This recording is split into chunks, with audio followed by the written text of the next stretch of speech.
Um homem adotou uma menina especial, mas você não vai acreditar como ela retribuiu 18 anos depois. Ninguém vai querer adotar uma menina especial, murmurou a diretora Sônia enquanto observava Bruna desenhando sozinha no pátio do orfanato. A pequena, de 5 anos, com seus característicos traços de síndrome de Down, cantarolava suavemente enquanto coloria, alheia aos olhares de pena que recebia. Naquele momento, um homem afro-americano de meia-idade cruzou a porta principal. José Lopes, professor universitário aposentado, havia chegado buscando dar sentido à sua solidão. A diretora o recebeu com um sorriso forçado, pronta para lhe mostrar opções melhores. Temos crianças muito inteligentes, começou Sônia, tentando afastá-lo do pátio. Mas José parou ao avistar Bruna. A menina havia levantado o olhar e, pela primeira vez em meses, sorriu para um estranho. Quem é ela? Perguntou José, aproximando-se. A diretora tentou impedi-lo. Oh, não! Ela é um caso especial. Precisa de muita atenção, medicamentos, terapias. Um homem sozinho não conseguiria. Mas algo nos olhos de Bruna havia tocado o coração solitário de José. Ele se ajoelhou ao lado dela, e a pequena lhe mostrou seu desenho, uma família, com um espaço vazio onde deveria estar o pai. As pessoas como ela, insistiu Sônia. Mas José a interrompeu. As pessoas como ela ou as pessoas como eu? Minha vida inteira ouvi o que eu não podia fazer por causa da cor da minha pele. A diretora ficou em silêncio, percebendo sua imprudência. O que ninguém sabia naquele momento era que essa decisão desencadearia uma história extraordinária. Ninguém podia imaginar que aquela pequena menina, subestimada por todos, se tornaria alguém muito importante na vida de muitos. Nem que seu amor transformaria não apenas a vida de José, mas também a de todos que algum dia duvidaram dela. Quer um papai? Perguntou José suavemente. Bruna assentiu, oferecendo-lhe um lápis de cor para que ele completasse seu desenho. Eles não sabiam que aquele simples gesto era o início de uma jornada que desafiaria todos os preconceitos e mudaria suas vidas para sempre.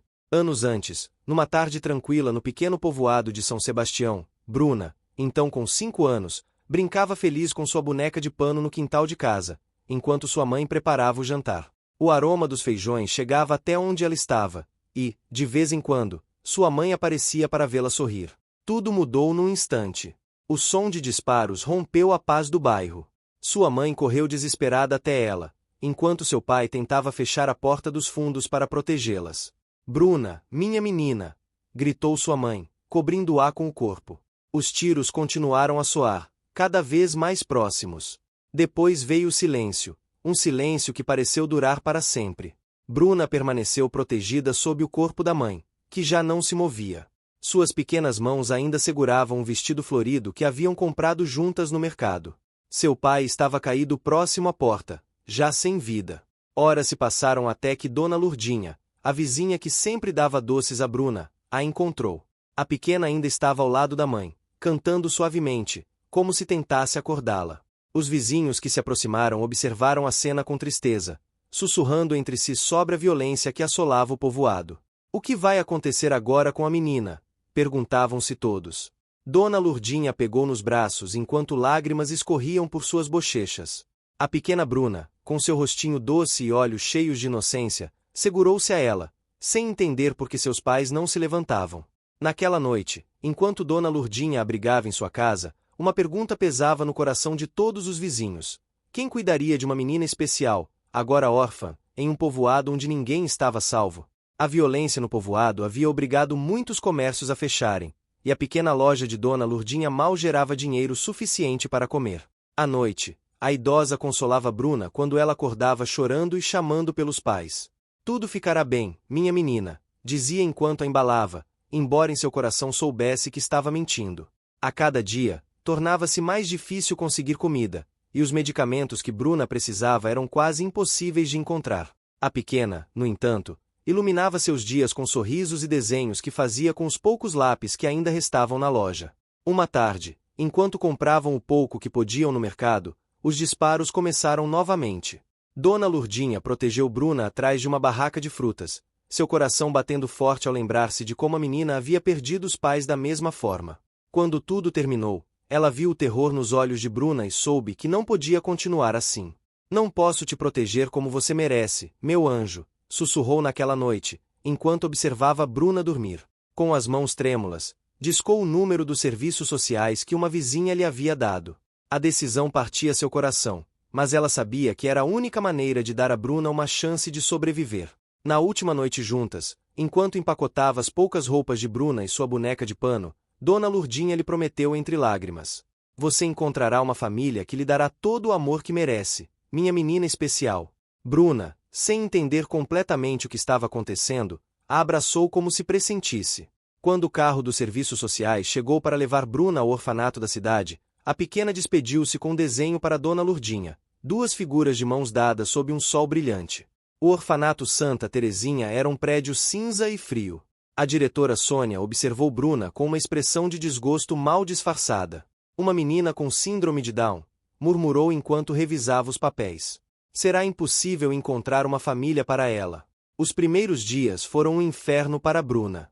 As outras crianças zombavam de sua maneira de falar, escondiam sua boneca de pano e a excluíam dos jogos. Durante as refeições, faziam-na sentar-se sozinha em um canto do refeitório.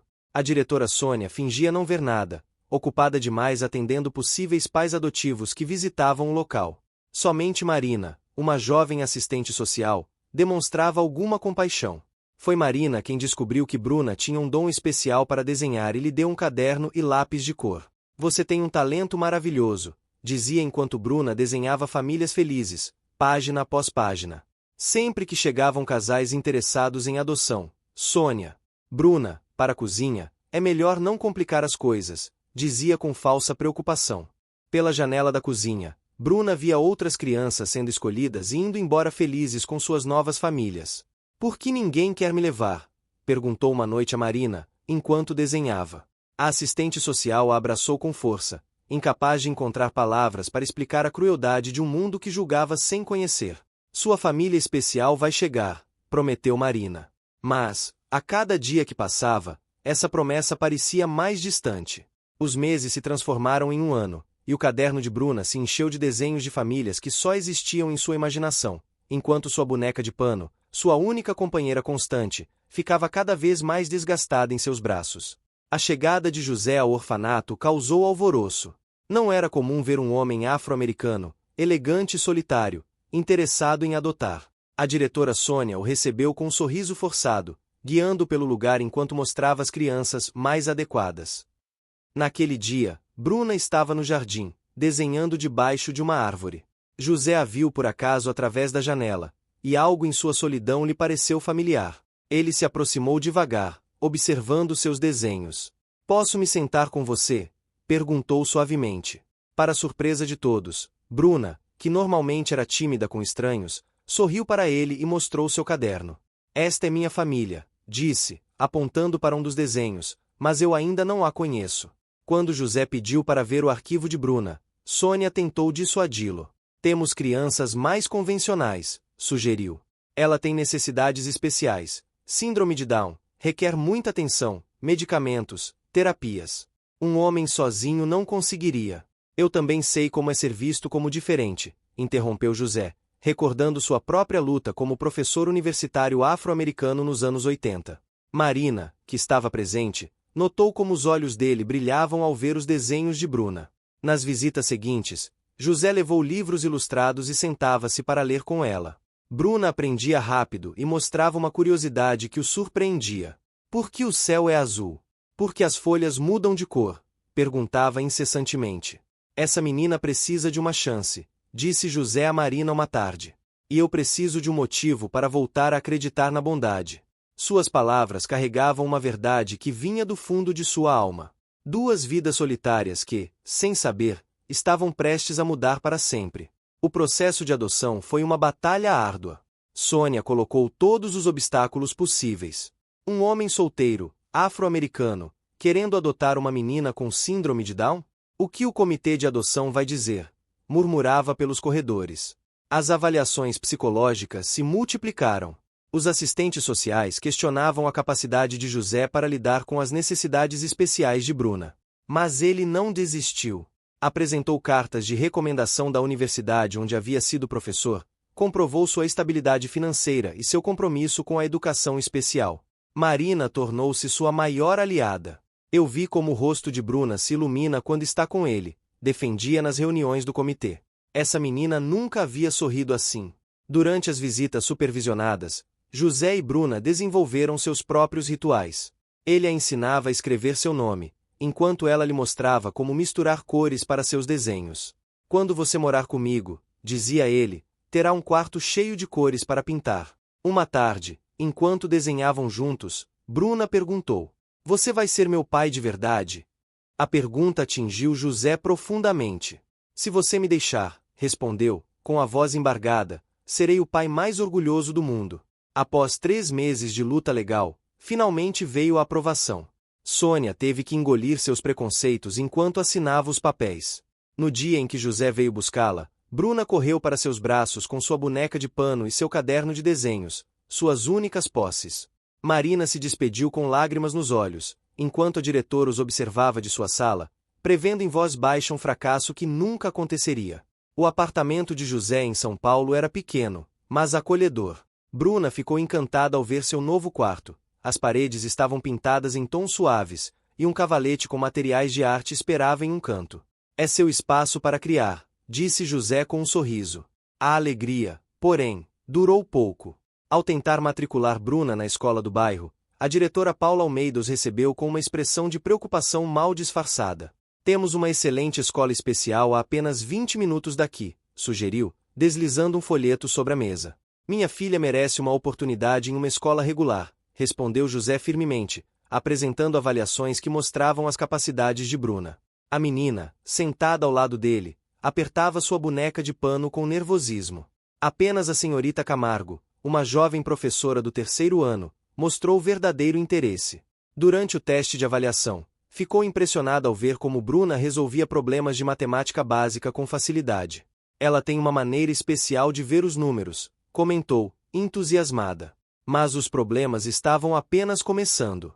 Naquela mesma tarde, vários pais se reuniram no escritório da diretora. "Como isso vai afetar o aprendizado dos nossos filhos?" perguntou a senhora Ariel, mãe de Rafaela, uma das meninas mais populares da classe. Em casa, enquanto José preparava o jantar, ele ouviu Bruna cantando enquanto desenhava. Parou por um momento para observá-la, sua pequena menina especial, que em breve enfrentaria um mundo que nem sempre sabia enxergar além das aparências. "Vamos provar a eles o quanto estão errados", murmurou, mais para si mesmo do que para ela. O primeiro dia de aula foi mais difícil do que o esperado. Rafaela, Ariel e suas amigas começaram com olhares e risadas disfarçadas. Durante o recreio, ninguém se aproximou para brincar com Bruna, que se sentou sozinha em um banco, tirando seu caderno para desenhar, como sempre fazia quando se sentia triste. A senhorita Camargo tentou integrá-la na aula. "Quer ler o próximo parágrafo?" perguntou gentilmente. As risadas começaram assim que Bruna leu mais devagar que os outros. No entanto, a professora ficou impressionada ao perceber que a menina lembrava perfeitamente de cada detalhe da história. Durante o almoço, aconteceu o primeiro incidente sério. Rafaela, acidentalmente, derramou seu suco sobre os desenhos de Bruna. "Ops, foi mal", disse com falsa inocência. "Mas talvez assim eles melhorem." As amigas de Rafaela riram, enquanto Bruna tentava salvar seus desenhos encharcados. Em casa, José percebeu que algo estava errado. Bruna já não cantava enquanto desenhava, e seus novos desenhos usavam cores mais escuras. Uma noite, ele a encontrou no banheiro, chorando em frente ao espelho, tocando seu rosto repetidamente. "Por que eu não posso ser como as outras meninas, papai?" perguntou entre soluços. A senhorita Camargo ligou para José para compartilhar algo importante. Sua filha tem uma memória extraordinária e uma habilidade especial para perceber quando alguém está mentindo. Ontem, durante um conflito entre colegas, ela foi a única que conseguiu dizer exatamente o que tinha acontecido. Mas os problemas continuaram. No seu armário, Bruna encontrava bilhetes cruéis. "Tonta, esquisita, vá para uma escola especial." Guardava cada nota, documentando o bullying, enquanto José sofria ao ver sua filha tão machucada. O dia em que Lucas chegou à escola mudou tudo. Ele era um novo estudante da Itália, com um sotaque engraçado que fazia todos rirem. Rafaela imediatamente tentou chamar sua atenção, mas algo inesperado aconteceu. Durante o almoço, quando Rafaela e suas amigas jogaram os livros de Bruna no chão, Lucas apareceu. "Por que vocês não implicam com alguém do tamanho de vocês?" enfrentou as garotas. Ele recolheu os livros e se sentou ao lado de Bruna, que o olhava surpresa. Meu pai é juiz, contou Lucas, enquanto organizavam os livros. Bruna pegou um dos livros de leis do pai dele e começou a recitar parágrafos inteiros que já tinha lido antes. Lucas a olhou, impressionado. Você tem uma memória incrível. Desde aquele dia, os dois almoçavam juntos. Lucas ensinava palavras em italiano a Bruna, e ela o ajudava com matemática. Sei speciale, dizia ele.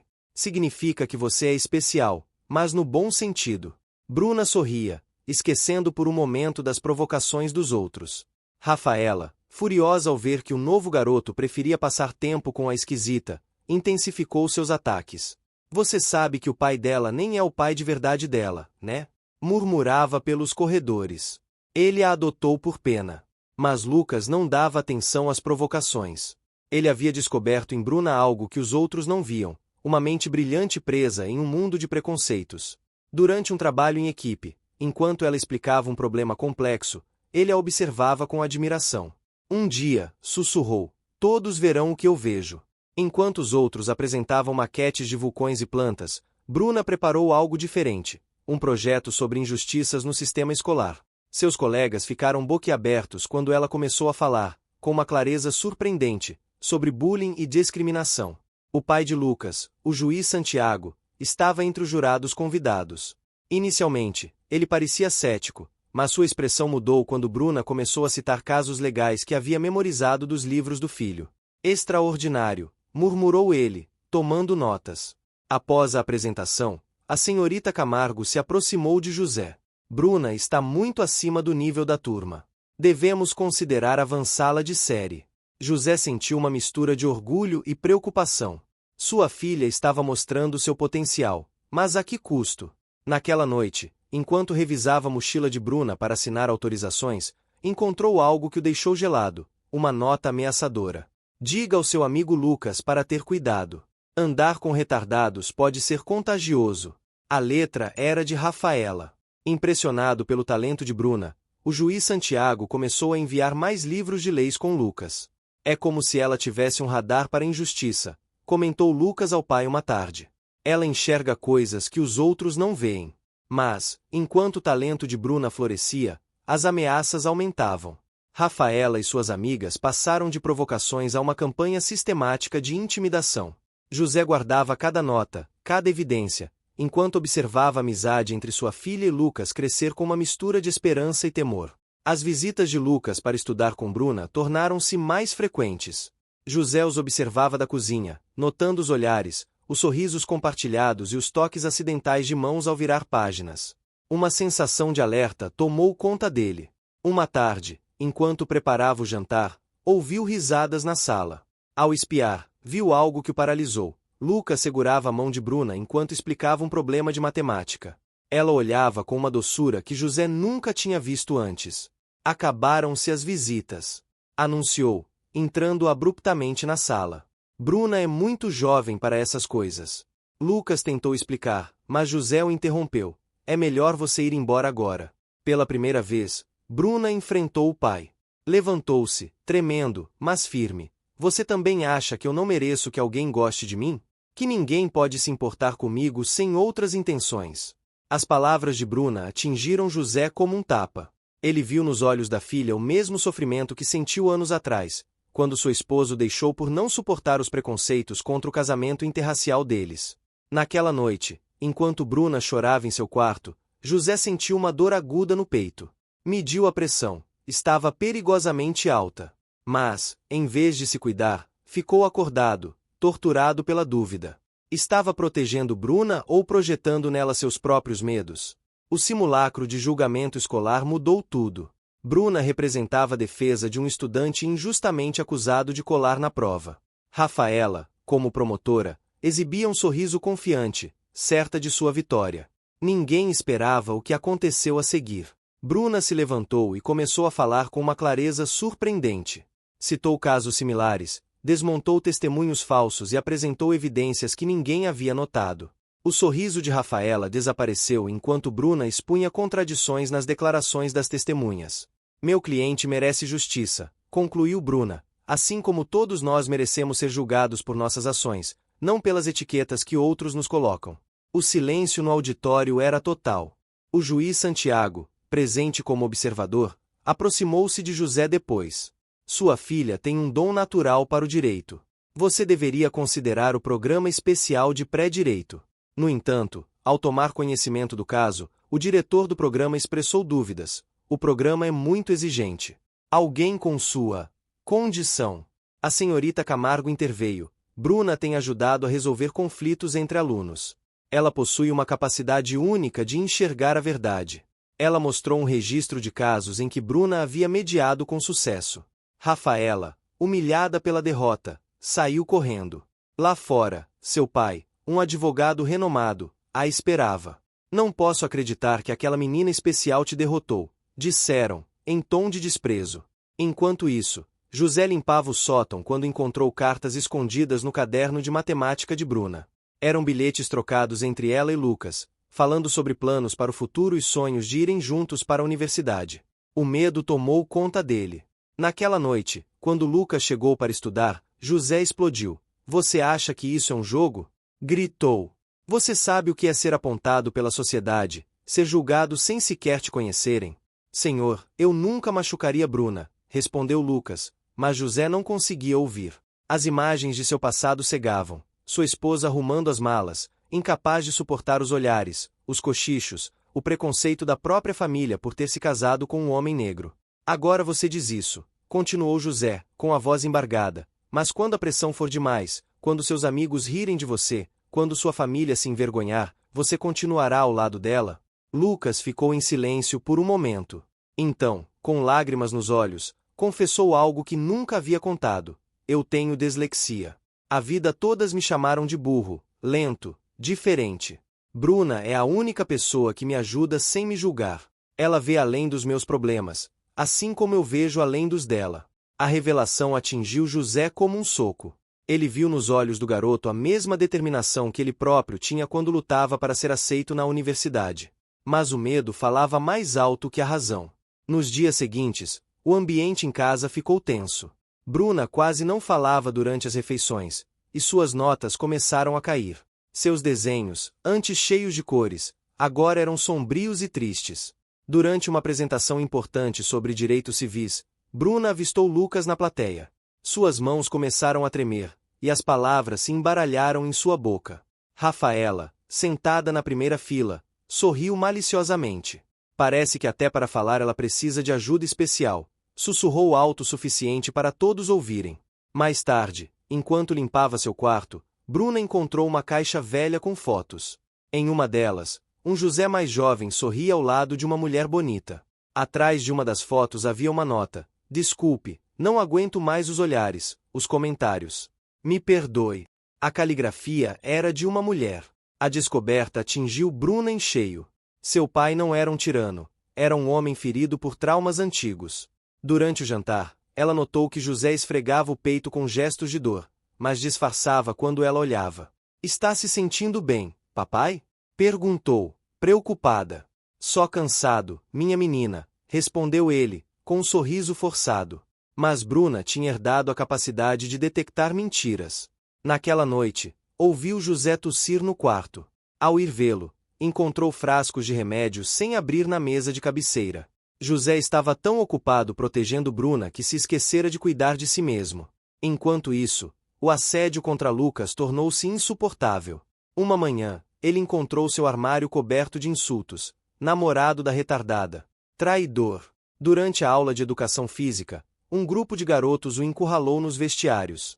Meu pai diz que o seu está muito decepcionado, zombou o irmão de Rafaela. Um juiz respeitado com um filho que anda com deficientes. Os socos vieram sem aviso. Lucas tentou se defender, mas eram muitos.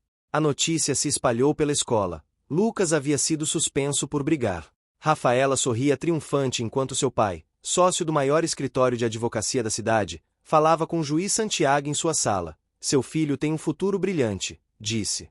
Seria uma pena se sua inscrição para a vaga de estágio fosse prejudicada por más companhias. Na Itália, tem excelentes escolas de direito, não acha? Bruna, escondida atrás de uma coluna, ouviu tudo. Seu coração afundou ao escutar o juiz Santiago suspirar, derrotado. Talvez seja melhor que Lucas termine seus estudos em Roma. Já providenciei tudo. Lucas enfrentou seu pai. Eles não podem vencer assim. Não é justo. Mas, pela primeira vez, o juiz Santiago parecia ter perdido a fé na justiça. Às vezes, filho, é preciso fazer sacrifícios pelo futuro. A reunião de pais tornou-se um campo de batalha. José defendia o direito de Bruna de frequentar aulas avançadas, enquanto outros pais protestavam. Ela está atrasando o progresso do grupo. No meio da discussão, aconteceu. José levou a mão ao peito, sua voz falhou, e ele caiu de joelhos antes que alguém pudesse segurá-lo. A ambulância chegou em minutos, mas para Bruna, que esperava do lado de fora da sala de emergência, foram horas intermináveis. No hospital, os médicos foram claros. Seu coração estava falhando, e ele precisava de cuidados urgentes. Naquela noite, Bruna vasculhou a casa e encontrou gavetas cheias de medicamentos não tomados. Seu pai estava tão ocupado lutando por ela que havia negligenciado a própria saúde. Enquanto isso, Lucas se preparava para partir para a Itália. Ele não teve coragem de se despedir de Bruna pessoalmente e deixou uma carta que nunca entregaria. Perdoe-me por não ser mais forte. O pai de Rafaela apareceu no hospital com uma proposta generosa. Tenho contatos em uma excelente escola especial, disse, com falsa gentileza. Todos sairiam ganhando, a escola melhoraria sua imagem, e sua filha estaria onde pertence. Marina, a antiga assistente social, soube do ocorrido e foi ao hospital. Encontrou Bruna dormindo na sala de espera, agarrada à sua velha boneca de pano, a mesma que trouxe do orfanato. Em suas mãos, havia um novo desenho, ela e seu pai, cercados por sombras escuras. Anos depois, sob o sol de primavera, a cerimônia de graduação em Direito da melhor faculdade da cidade brilhava. Bruna, usando toga e capelo, preparava-se para fazer o discurso de oradora da turma. Entre o público, Rafaela e outros colegas de escola, agora estudantes medianos de direito, observavam com amargura a garota que um dia humilharam superá-los em todos os aspectos. Quando me disseram que alguém como eu não pertencia aqui, começou Bruna em seu discurso, só me deram mais motivos para provar o contrário. Sua voz firme e clara preenchia o auditório. Na primeira fileira, José lutava para conter as lágrimas. Seu cabelo agora estava completamente branco, e seu rosto trazia as marcas da doença.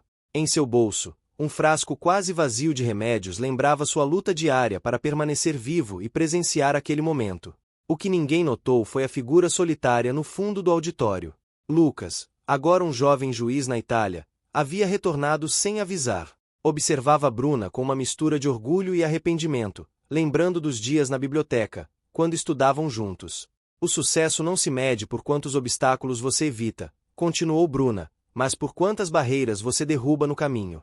Suas palavras ressoaram com uma verdade que fez muitos dos que a menosprezaram se remexerem desconfortáveis em seus assentos. O prestigiado escritório de advocacia da cidade tinha uma nova estrela. Bruna havia se tornado uma advogada implacável, conhecida por vencer casos impossíveis. A ironia não passava despercebida. Muitos de seus antigos agressores agora trabalhavam sob sua supervisão. Rafaela, que havia conseguido uma vaga no escritório graças à influência de seu pai, agora se encontrava preparando casos para Bruna.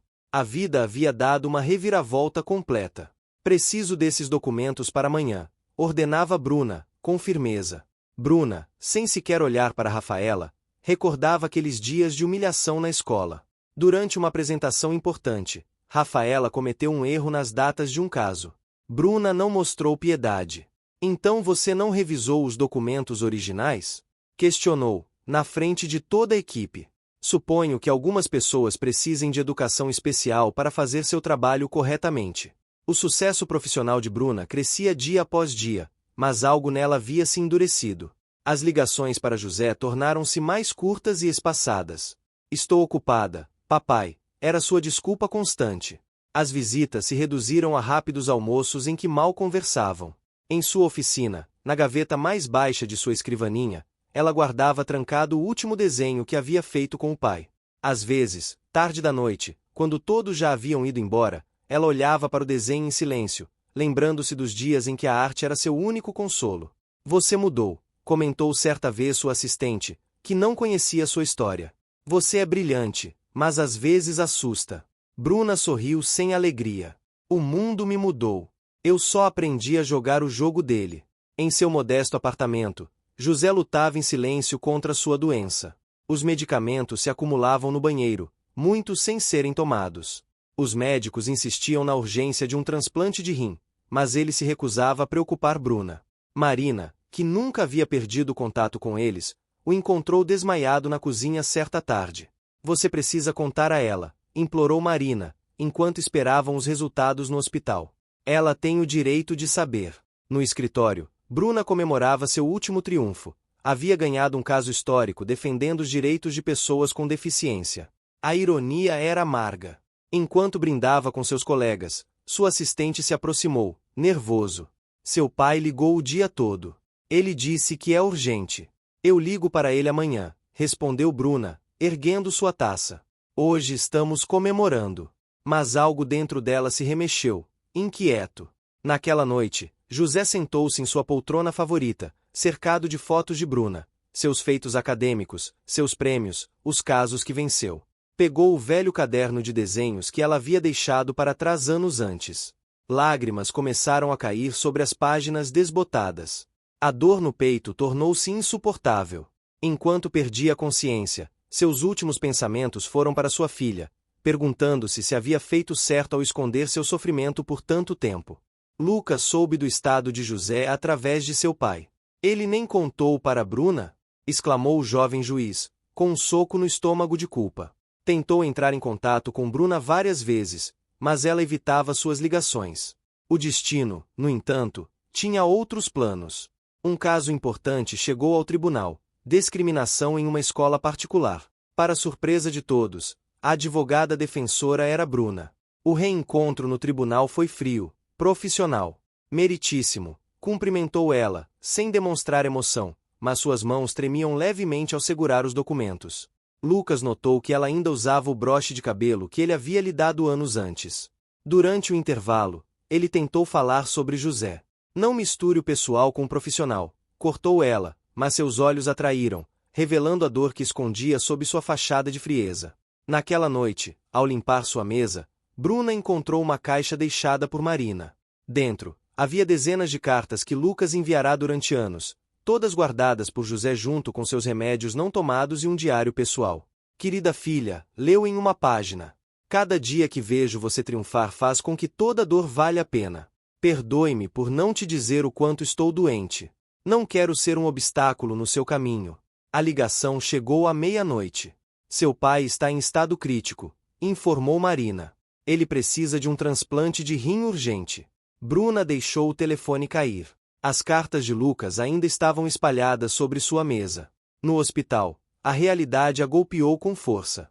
José, seu pai forte e valente, estava conectado a máquinas, menor e mais frágil do que jamais o havia visto. Os médicos foram diretos. Ele havia recusado tratamentos durante anos para não interferir na carreira da filha. Por que você não me contou? Sussurrou ela, segurando a mão dele. Entre os pertences de José, encontrou um diário gasto. Página após página, ele havia escrito cartas que nunca enviou. Querida Bruna, leu com lágrimas nos olhos. Hoje você ganhou mais um caso. Vi você no noticiário. Gostaria de dizer o quanto me arrependo de ter te afastado do Lucas, de ter deixado que meu medo arruinasse sua felicidade. Ele te amava de verdade, assim como eu amei uma vez. Marina apareceu com mais notícias. Claro, aqui está a tradução do texto para o português. José havia estado assistindo secretamente a famílias com crianças especiais, usando suas economias para pagar terapias. Ele havia até ajudado Rafaela quando seu pai a abandonou, um segredo que Bruna nunca soubera. Na sala de espera, Bruna desabou. A advogada dura e bem-sucedida desapareceu, deixando apenas uma filha que poderia perder o único pai que realmente a amou. Por dias, Bruna não saiu do hospital. Entre prontuários médicos e exames, ela descobriu a verdadeira extensão do sacrifício de seu pai. Ele estava doente desde seus anos universitários, mas escondeu cada sintoma, cada crise, cada noite de dor. Ele preferiria morrer a distrair ela de seus estudos, explicou Marina, mostrando-lhe mais cartas que ele guardara. Nessas cartas, José documentava orgulhoso cada conquista de sua filha, enquanto sua própria saúde se deteriorava em silêncio. Rafaela apareceu uma tarde, irreconhecível, sem sua habitual arrogância. Seu pai me salvou, ela confessou, entre lágrimas. Quando papai nos abandonou e mamãe caiu em depressão, ele pagou minha terapia. Nunca te contei porque tinha vergonha. Eu, que tanto te machuquei. Naquela noite, ao ler mais cartas de Lucas encontradas na casa de José, Bruna descobriu que seu pai havia tentado entrar em contato com ele várias vezes, arrependido. Sua filha merece ser feliz, ele havia escrito em uma carta não enviada. E eu fui um idiota por não perceber que você era a felicidade dela. Os médicos foram claros. José precisava urgentemente de um transplante. É arriscado devido à sua condição. Alertaram Bruna quando ela se ofereceu para ser a doadora. Não me importo, ela respondeu com a mesma determinação que herdou de seu pai. Ele arriscou tudo por mim. Na solidão da capela do hospital, Bruna desenhou pela primeira vez em anos um retrato dela e de seu pai, como os que faziam juntos. Abaixo, escreveu: "Obrigada por me ver quando ninguém mais viu." A decisão de Bruna de doar seu rim causou choque no hospital. É muito arriscado, insistiam os médicos. A síndrome de Down complica a cirurgia. Mas ela, usando suas habilidades jurídicas, lutou pelo seu direito de salvar seu pai. Se fosse ao contrário, ninguém questionaria a doação, argumentou na junta médica. Minha condição não me torna menos capaz de amar ou de me sacrificar por quem eu amo. Suas palavras silenciaram todas as objeções. Na noite anterior à operação, enquanto os enfermeiros preparavam José, Bruna tomou mais uma decisão. Chamou Rafaela para seu quarto no hospital. "Quero que você assuma o caso Ramírez", disse ela, entregando-lhe uma pasta. "É o mais importante do escritório e sei que você fará bem."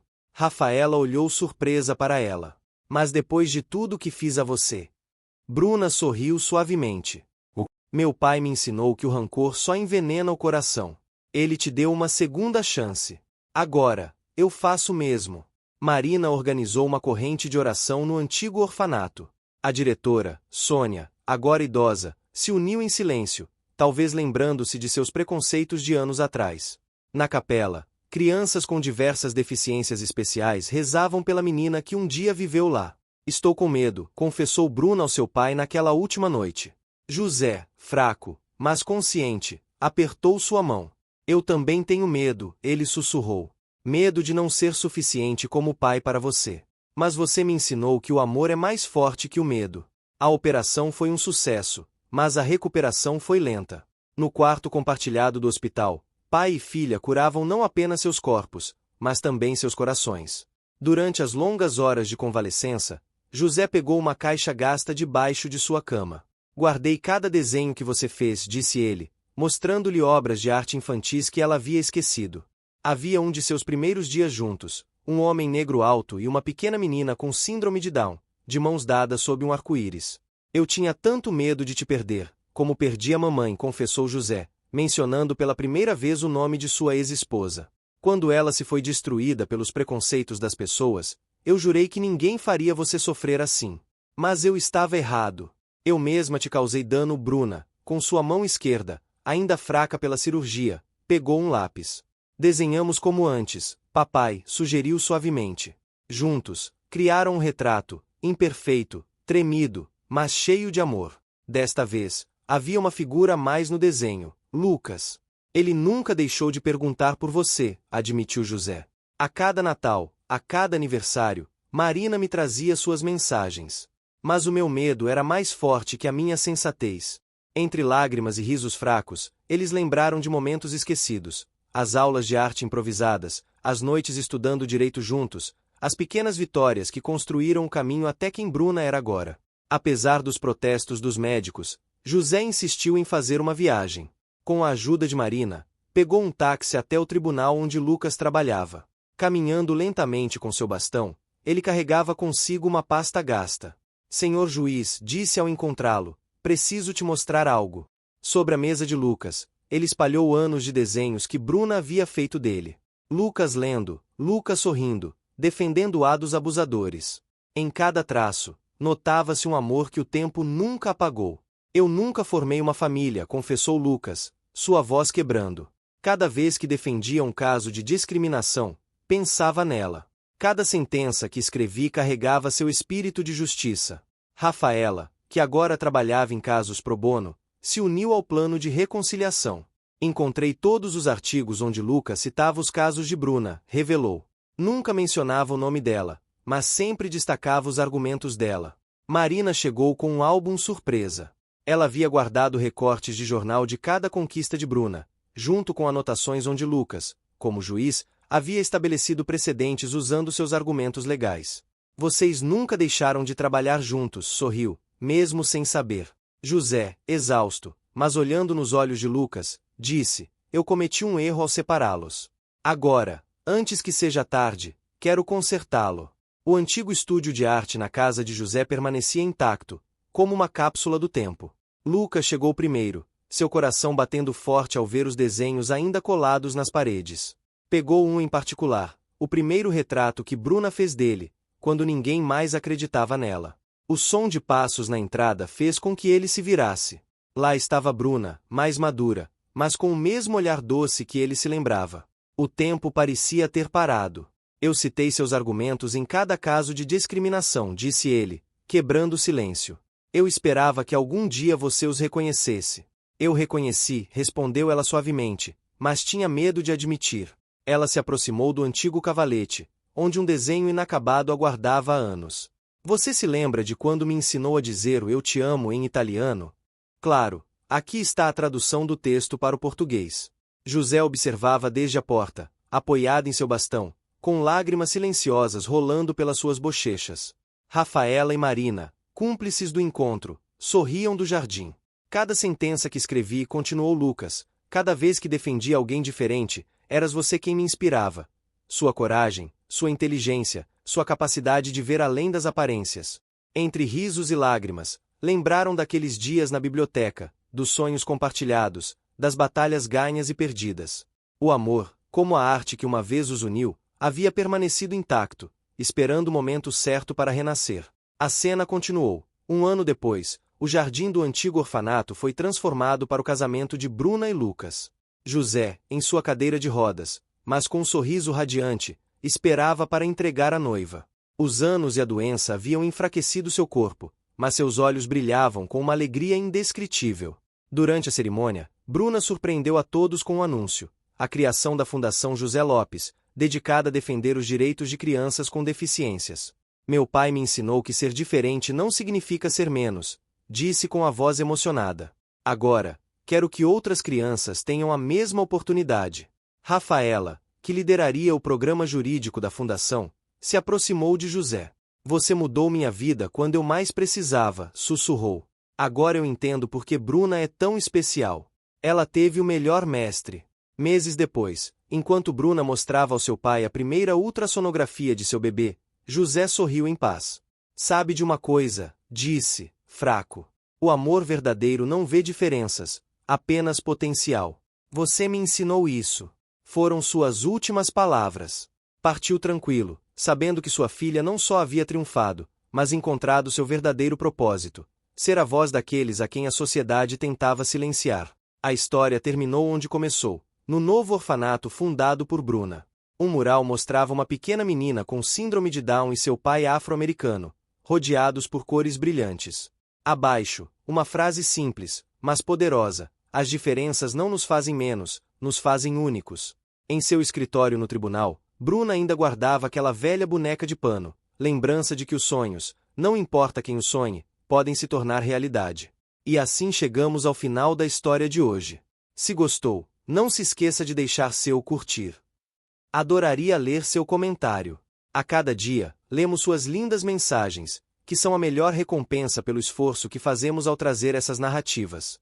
O mais gratificante para nós é saber que somos sua companhia e, especialmente, trazer reflexões que nos façam crescer como seres humanos. Caso tenha gostado da história, curta esse vídeo, se inscreva no canal e ative o sininho, caso ainda não tenha feito, para não perder nenhuma de nossas histórias. Você também pode compartilhá-las com seus entes queridos e amigos. Ajudará muito o canal. Até a próxima história!